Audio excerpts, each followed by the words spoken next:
자, 여론조사 결과 짧게 또 보도록 하겠습니다. YTN 여론조사 정기조사 결과가 나왔는데 이재명 후보 37%, 윤석열 후보 40.1% 결과가 나왔습니다. 오차 범위 안에 접전입니다. 최근의 흐름과 좀 유사한가요? 어떻게 보십니까? 뭐 지난 한 주 윤석열 후보의 그 김건희 씨에 관련된 사과 아닌 사과, 이게 결국은 악영향을 미쳤다. 네. 양쪽 모두 후보 리스크, 가족 리스크가 있었는데 떨어질 거라고 생각을 했는데 더 떨어진 사람이 윤석열 후보 쪽입니다. 결국은 사과의 진정성, 네. 이런 부분들이 논란을 일으켰기 때문에 더 많이 떨어졌다, 이렇게 봐야 될 것 같습니다. 네.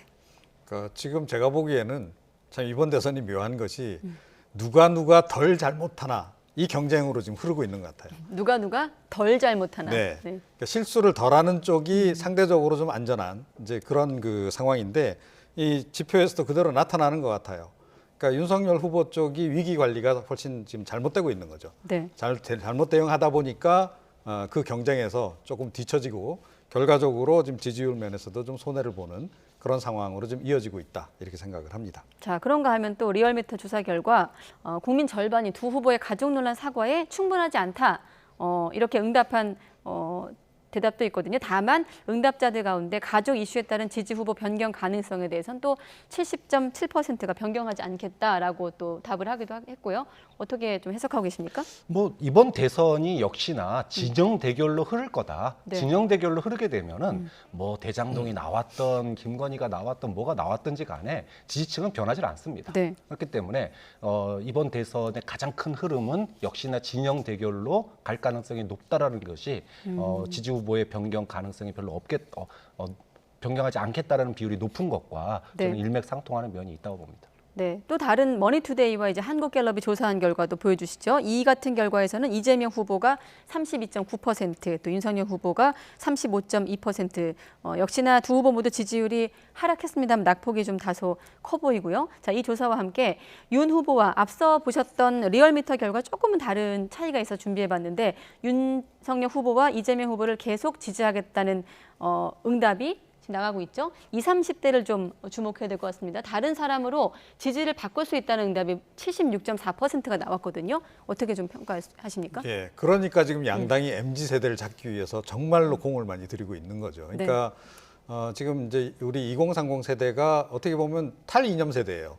그러니까 기성세대하고는 달리 정해놓은 정당이 딱 있는 게 아닌 거죠, 이분들은. 그러니까 이제 어떤 본인의 어떤 그 여러 가지 실리적인 이해관계 또는 현실적인 판단 이런 것에 따라서 지금 많이 움직이는데 네. 원래 사실은 지난 대선 때는 이 세대가 문재인 대통령을 적극 지지했던 층 아닙니까? 그래서 상당히 좀 이탈이 많이 된 거죠. 뭐 문재인 정부 여러 가지 이제 실정에서 어떻게 보면 이제 제일 손해를 많이 본 세대다 보니까 이제 그렇게 된 건데 네. 그런데 이 세대들이 지금 생각이 요즘에 굉장히 많아졌어요. 복잡해진 거예요. 그러니까 감별하기가 지금 굉장히 어려워져 버린 거죠. 서로 여러 가지 지금 이제 의혹들이 지금 이제 많이 불거지다 보니 제가 보건대는 상당수의 MZ세대는 일단은 유보하는 쪽으로 지금 많이 돌아선 게 아닌가.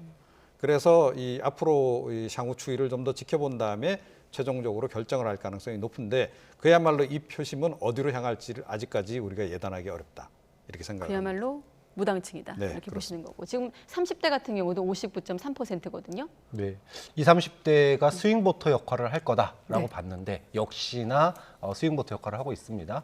어느 한쪽에 대세론이 형성되어 있지 않은 상황에서 서로의 실수, 잘못들만 계속 부각이 되고 있어요.